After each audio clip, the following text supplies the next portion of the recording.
प्रकाश जावड़ेकर इस वक्त भारत 24 के साथ लाइव जुड़ चुके हैं। प्रकाश जावड़ेकर जी, आपका बहुत बहुत स्वागत करती हूं भारत 24 पर।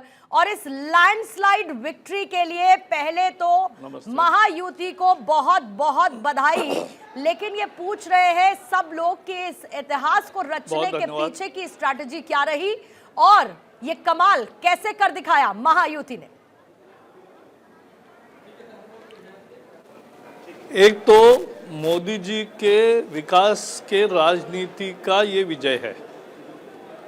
मोदी जी पर लोगों का विश्वास और आस्था है और उससे भी महाराष्ट्र में दो सरकारें लोगों ने देखी।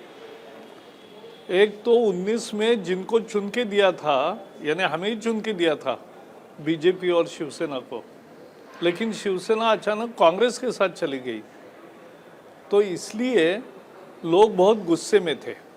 और उसके बाद उनके 2.5 साल में कुछ भी नहीं हुआ, विकास ठप हुआ, विकास को रोका गया और केवल भ्रष्टाचार हुआ। इस 2.5 साल में शिंदे मुख्यमंत्री थे तब, और तीनों पार्टियां इकट्ठा थी तब जाके विकास भी हुआ और कल्याणकारी योजनाओं का अमल भी हुआ। तो ये जो था कॉम्बिनेशन, ये बहुत महत्वपूर्ण था। और लोकसभा में जो फॉल्स नैरेटिव चला, उसकी आयु फॉल्स नैरेटिव के हमेशा कम होती है, तो लोगों को समझ में आया कि वो झूठ था और इसलिए संविधान तो कांग्रेस ने तोड़ा, कांग्रेस ने तोड़ मरोड़ा और बीजेपी ने उसका हमेशा सम्मान किया। तो इसलिए लोगों को समझा कि ये गलत था और सभी वर्ग और सभी बाकी जनता जो उस समय चुनाव में नहीं आई थी वो भी उतरी और बहुत अच्छा वोटिंग हुआ और बहुत अच्छी सफलता का यही राज है। बिल्कुल, निश्चित तौर पर। लेकिन इसके साथ साथ प्रकाश जावड़ेकर जी, इस बार जब चुनावी कैंपेन हुआ तो अग्रेसिव चुनावी कैंपेन में कुछ नारों ने बहुत जोर पकड़ा, जिसमें बटेंगे तो कटेंगे, एक है तो सेफ है जैसे नारे बहुत प्रचलित भी हुए। और उसके बाद जब जीत हुई तो देवेंद्र फडणवीस की तरफ से ट्वीट किया गया कि एक है तो सेफ है। ये माना जाए कि वो जो एक है तो सेफ है वाला नैरेटिव या चुनाव प्रचार में दिया गया नारा महाराष्ट्र में बीजेपी की इस जीत में एक बड़ा रोल प्ले कर रहा है। नहीं, पूरा महाराष्ट्र एक है, उन्होंने एक ही अलायंस को चुना और निर्विवाद बहुमत दिया है, तो यही तो एक है और सेफ है। लेकिन एक और बात ये कही जा रही है कि महाराष्ट्र में आपको महायुति को सबसे बड़ा समर्थन देने वाला एक महिला वोट बैंक रहा है सर।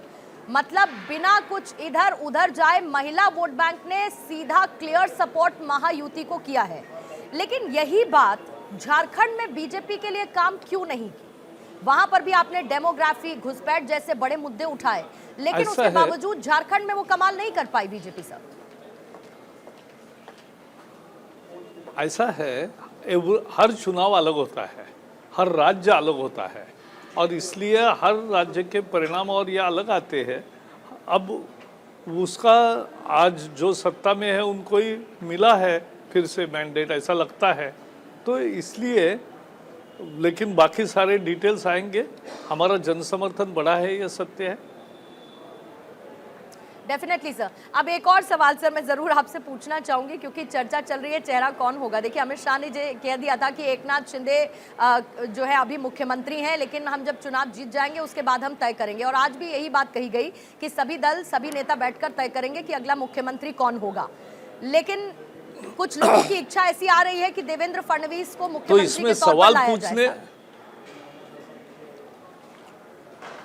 आप एक समझे नहीं, तीनों एक ही बात बोल रहे हैं। किसी को भी पूछो आप महाराष्ट्र में, वो वही बोल रहा है कि तीनों मिलकर तय करेंगे और भारतीय जनता पार्टी मोदी जी के नेतृत्व में पार्लियामेंट्री बोर्ड जो बैठता है, तो पार्लियामेंट्री बोर्ड फाइनल अथॉरिटी होती है, तब निर्णय होगा। क्या आपको लगता है प्रकाश जावड़ेकर जी, बहुत बस अंतिम सवाल प्रकाश जी आपसे लेना चाहूंगी और उसके बाद मैं चाहूंगी कि आप जाकर जो बीजेपी हेडक्वार्टर में जलेबियां बनी है उसका स्वाद जरूर चखें। मेरा अंतिम सवाल बस ये है कि आपको लगता है कि बाकी जो क्षेत्रीय पार्टियां थी उनका साथ आना और जो हरियाणा में आपकी राजनीति थी नॉन जाट वोटर्स को अपने साथ लाना, यहाँ पर नॉन मराठा वोटर्स को एकजुट करने में बीजेपी सफल रही और महायुति की सफलता के पीछे वो भी एक बड़ा योगदान है? नहीं, केवल नहीं, सभी जाति धर्मों का हमें समर्थन मिला, सभी समाज के तबके का, यानी युवाओं का भी मिला, लड़कियों का भी मिला, महिलाओं का भी मिला, किसानों का भी मिला, मजदूरों का भी मिला और सीनियर सिटीजन्स का भी मिला। तो इसके कारण आया है विजय। चलिए, आपको एक बार फिर से बधाई देते हुए आपने समय दिया प्रकाश चलिए, जावड़ेकर बहुत जी, अच्छा। बहुत बहुत धन्यवाद आपका।